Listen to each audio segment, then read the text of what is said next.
Two. All right, good morning, good afternoon, good evening, wherever you are. Hello everyone, welcome. My name is Victor Adeniran. I am a Villanova 2L and president of the Tax Law Society. I'm here today with a special guest. I've got a full introduction, but before you start wondering, it's not a famous actor. Well, maybe it's a famous actor, but we've got today Mr. Charles Widger. I'll do a formal introduction, but just so we know, he's sitting next to me. And to tell you about him, Mr. Charles Widger is the founder of Brinker Capital, as well as a alumnus of Villanova University School of Law. It's now the Charles Widger School of Law, but he did not go here when it was Charles Widger School of Law. But yes, he's founder of Brinker Capital, has over 39 years of experience working with investors in strategic investment planning, managers, searching, and monitoring. He's the past chairman of board of the Gettysburg College. He's the chair emeritus of the Money Management Institute, which is a $4.2 trillion account managing industry or association. He's also the past chairman of Villanova University Charles Widger School of Law Board of Consultors.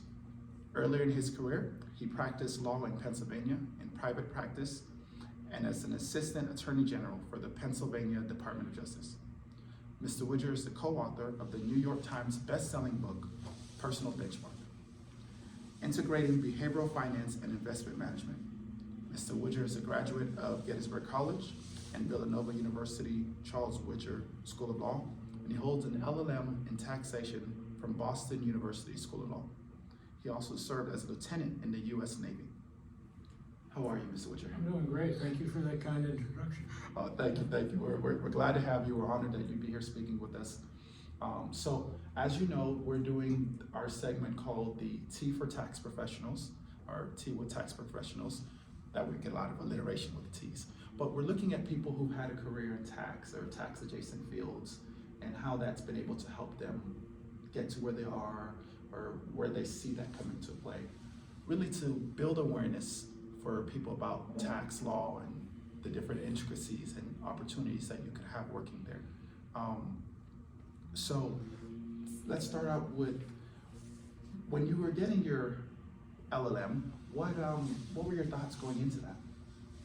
Well, at the time I was working in a financial planning group at a large insurance company, and we were effectively consultants to small business owners around the country. Could be your local Ford dealer, could be a big dental practice, and they needed advice on a whole array of tax topics. So by pursuing the LLM in tax, I thought I'd become a better professional, that I'd have a better knowledge of all the relevant principles that apply to create the right outcomes for those clients. Okay. And did you ever work at the IRS or anything like specifically tax or anything to that degree? Well, my first job out of Villanova's law school was with the Pennsylvania Attorney General, and there I was in the inheritance tax and charitable group in Philadelphia, and so we had a lot of inheritance tax matters that we got involved in that office, and that's where I got the chance to do some litigation right out of law school, and I was very friendly, about 15 years ago with my constitutional law professor here at the law school, Don Dowd. Okay. And Don really helped me understand what was really going on here at the law school. When I said to Don, what were you trying to teach us? I thought it was a good question. He said, well, what we really wanted you to learn was how to find the law and make an argument. And my experience with the Attorney General certainly demonstrated I could find the law and make an argument. I won a case in the Pennsylvania Supreme Court right out of 3 years out of law school. That's so amazing. There's a lot of good things you're learning right now as a 2L at Villanova Law School that you'll be able to apply in tax or frankly other areas of the law. I'm glad to hear that. So speaking of, I know you mentioned working with the charitable giving part. Obviously, you've done some charitable giving of yourself, so thank you very much for that. It's very beneficial to many people. So as far as just looking at prior education, and experiences, you worked in the Navy, served as a lieutenant in the Navy, and also you worked in just different fields. How did all of those fields kind of prepare you for? When I look back, Victor, on my career, I think it wasn't always clear in my mind what the end result would be. But each of the positions I held in my career prepared me for what came next. So I followed my interests, and then my interests ultimately led me to become an entrepreneur. Wonderful, wonderful. Who knew? Yeah, no, and I mean, even as an entrepreneur, you've done some wonderful things. I mean, even your book that you've been able to get out to make the New York Times best-selling. Yeah. And perhaps, did you always feel you were a cigarette author? Maybe all of this was your day job that you quit to write, or was that just an expression of joy, your passion? Yeah. I think I always liked to write. I always liked to communicate. When I was in the financial planning role, we would build training manuals for financial advisors around the country. So putting together materials which people could learn from, and being able to express yourself in a very technical area in a very clear way was attractive to me. And for those folks who want to become tax lawyers, believe me, it's easy to get too geeky. And what you need to do is learn how to take this highly technical area and be able to express it in clear, cogent terms. So that was kind of preparation for the opportunity to write a book. And when we were coming out of the 08-09 crisis, there's a classic behavioral pattern that investors have who invest in the stock market, and that is they tend to sell low and buy high. But that's the opposite of what they say. Yeah. So how do you help investors buy low and sell high? Well, there's a lot of principles of behavioral finance which can guide investors to avoid the traps. And I was frankly frustrated and annoyed after 08-09 when the market went down 35–40%, that I just knew so many people were going to harm themselves financially, and so I decided to write the book and partnered with a fellow who has a PhD in behavioral finance so that we could create some value for people in the marketplace. Yeah, no, I like that. I personally was coming out of college, or in college at that time. So you're not that old. I am. I graduated in 11 was when I finished my undergraduate. So I was around that time looking for work, so I remember it very well. Yeah. And so things like that are important. Speaking of that time, prior to this, I worked as a counselor, so psychology, all of that. So works. you get it. Yeah, all of that for me, the two of them go hand in hand. There's all these concepts like recency bias. People tend to anchor their projection on future events on the basis of what they're currently experiencing, or there's mental accounting. People, when they're thinking through numbers, tend to allocate numbers to buckets. So there's a variety of behavioral finance tendencies that people need to understand, and we need to create tools they can use to manage those tendencies. Yeah, some cost fallacies. A lot of times, well, I've already put this money here. I've got to, earn it back. Yeah, absolutely. Yeah, so definitely. So some more specific questions. So let me ask you, I have a question here that may be on the other sheet. Let me steal that from you. And yes, so let me ask you, did you see all of this in your future when you were graduating from Garrettford Elementary School, or perhaps from Upper Darby High School? This guy looked up my elementary school. Go figure. No, I was a kid, and I was a very good student in high school and at Garrettford Elementary School. But I was into sports, so I like sports, and but I always had an interest in history. And when I got into high school, I kind of hung around the edges of leadership opportunities, student council, that kind of thing. And so there was always some part of my makeup in which I was interested in finding a leadership role. No, that makes sense. Yeah, definitely with the sports, I can tell that. I know that you played soccer, Right. varsity soccer in high school. I College. personally in college. I personally at Gettysburg, correct? Yeah. Yeah, I personally come from a soccer family. My dad played professional, and my two Wow. brothers, one of them is in MLS, and the other's in Germany currently. So we're Playing soccer. Yes, sir. So What are you doing here? I had to come to law school so I could help them take care of everything else. That's your celebrity there. Exactly. So That's great. thank you. Yeah, my dad played national team for Nigeria, played Olympics and some What was his golf as well. position? He was defense. It was like either sweeper, stopper, or sometimes He was receiver. the best player of the team. You know, he likes to think Yeah. that. He likes to think that. But yes, I also saw that you were part of the undefeated 1962 High school. District 1 championship football team. Soccer. Oh, sorry, for soccer, yes. For You know, it was a football great for that. experience. We had a wonderful coach, and he taught us how to compete and how to play. And I can still remember a practice when we were in the district finals, where he was running us up and down this big steep hill at Upper Darby. It's probably still there.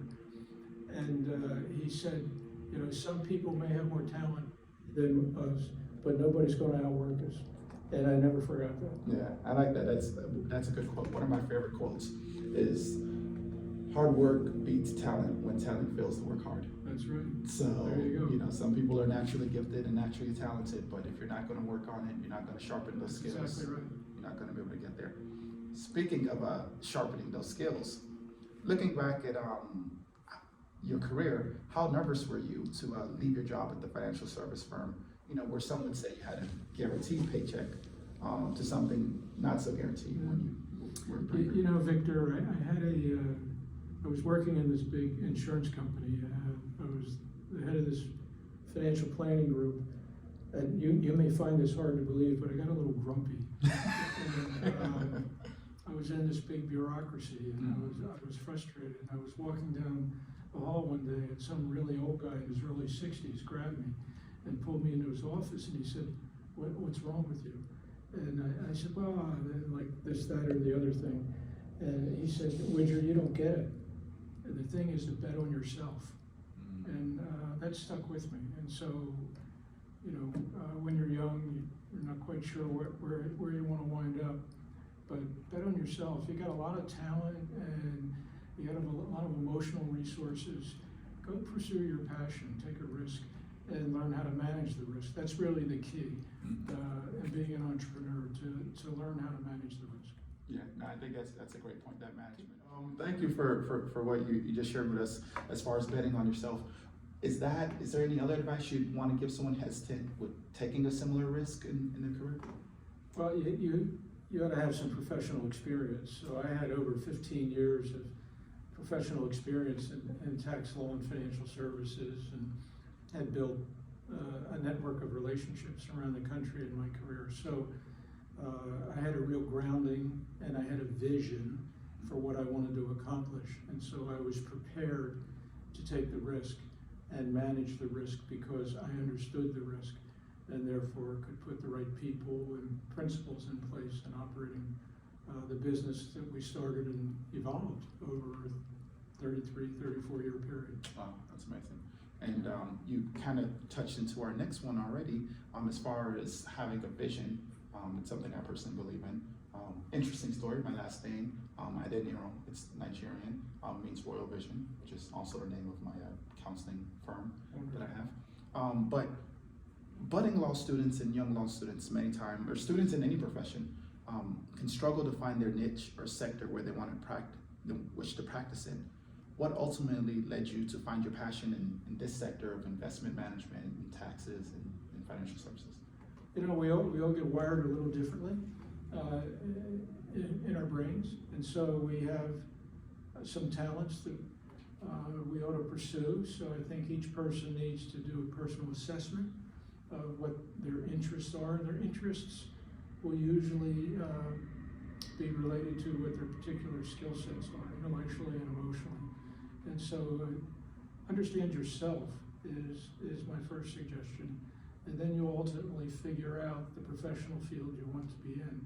I would also suggest that you'd be willing to try different things. I mean, I must have had 5 different jobs before I settled on the investment business. And as I noted earlier, everything I did before tended to prepare me for what came next. And I would suggest that people as they develop their career and find their niche, be focused on creating value for other people. I mean, that's really what we should be thinking about as we develop our careers, whether you're a tax law practitioner or you're a litigator, or you go into consulting or you go into the investment business, whatever the profession, and frankly, whatever your role in society, you need to be creating value for other people, and then ultimately you'll wind up in the role in creating value that you're most qualified for. Well, thank you, and you, once again, a great job leading into our next question. I'm sure you have them all memorized and you know where we're going. You've been spying on me. So you spoke about creating value. I think that's an important thing. Let me ask you, what are some of the key factors that you look into when you're looking to invest into a company at Brinker and just in general? Number one, what is their vision and what is their value proposition? How do they seek to serve a marketplace? And do they have a business model in place which demonstrates successful execution on the vision and the value proposition? And then who are the management? And are they leaders? And do they have the requisite team around them to continue to execute on the value proposition? Those would be core pieces. And then you look at track record and performance over a period of years. And then you want to check out the industry and see where the industry is headed so that you're participating in a growth industry. Those are just some of the considerations you need to look at when you're investing in a business. If you're investing in a closely held business, non-public business, how do you feel about the people? Do you like the people? Do they share your personal values? Are they folks with high character? Yeah, no, wonderful. And that leads us to our last question. Once again, you've done a great job with that. So you were speaking about value and finding value and having visions and investments. You've definitely created opportunities for people, including myself, with the gifts and just the charitable giving they've done to Villanova. That's part of the reason why I'm here, or largely the main reason. So thank you for that personally. So what would you say to students or that either at our university or even aspiring future law students? I kind of open the floor up to you, whatever you willing to share at this last. It could be 1 minute, it could be 30 minutes. I may fall asleep if it's 30 minutes, but whatever you're willing to share. I didn't know you were naturally rude. Just kidding. No, that's all right. So I'd like to, it's all about creating value. And a year and a half, 2 years ago, I thought about what I actually had done in the preceding 30, 40 years. And the pattern is I seek to create value for people. And so if you're investing, you're creating value for people, and you have a lot of different constituencies. I was always aware of that in creating our investment firm. And the question on what are the factors you look at before you invest in a company. And so through investments in enterprise, you're creating value for the market that the enterprise serves. You're creating value for the staff and employees of that enterprise. You're creating value for the communities in which that enterprise operates. And you're creating value for the shareholders of that company. And as a shareholder, we take care of our family, but we decide to intentionally contribute to philanthropy, to charitable, not-for-profit purpose. And through that not-for-profit purpose, we create value for people who are served by that not-for-profit's purpose. So as you indicated, through investment in the law school, we are, my family, creating value for people like you and Dylan, who is just a phenomenal producer. He's got many times. Law was not enough. He's.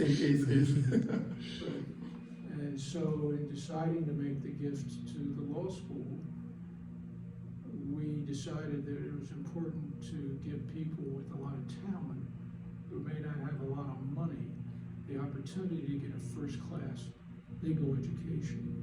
And that was a key motivator for us.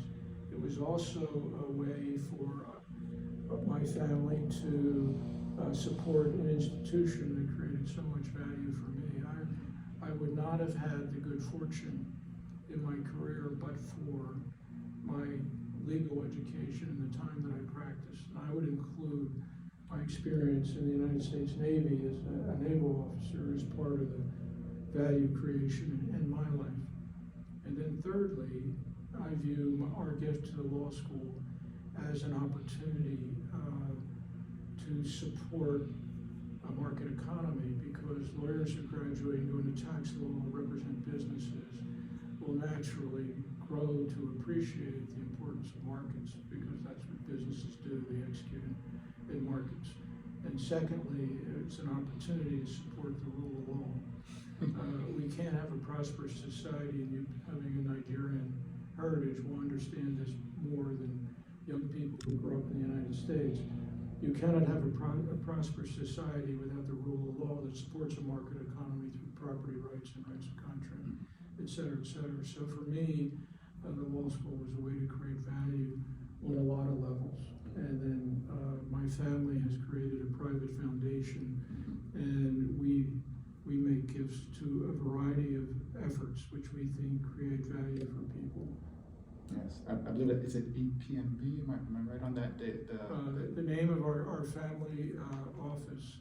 But when we sold our enterprise, we merged it with a financial services technology firm and sold it to private equity firms. So we realized a lot of good fortune, and we managed our good fortune through East Bay Merchant Partners, which is the family investment office. And it's my daughter and I, my son-in-law, my wife, and for the folks who played key roles in building out Brinker Capital, our enterprise. That's wonderful. That's wonderful. Well, if you have any last words, I think otherwise I'm okay. Do you have anything else to? Well, I would just say, all of you folks who are viewing this video have really the good fortune of attending Villanova Law School, and you're going to have wonderful careers. At Villanova, you get a grounding in ethics. I still remember our ethics course I took here. I think it was a 2L. And it's really important to have a grounding in ethics, whether you're practicing law in your business. Ethical behavior is the first step. And the next step is to work hard. There's no substitute for working hard. And find your niche. Practicing law is a noble career. And lots of my friends pursued a career in law, but I have lots of friends who have legal backgrounds that went into business, and I found it extremely rewarding. So find a space that you really enjoy and that creates value for other people. That's my advice. Wonderful.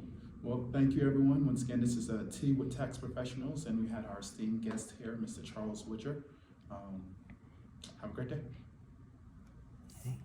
That's a wrap.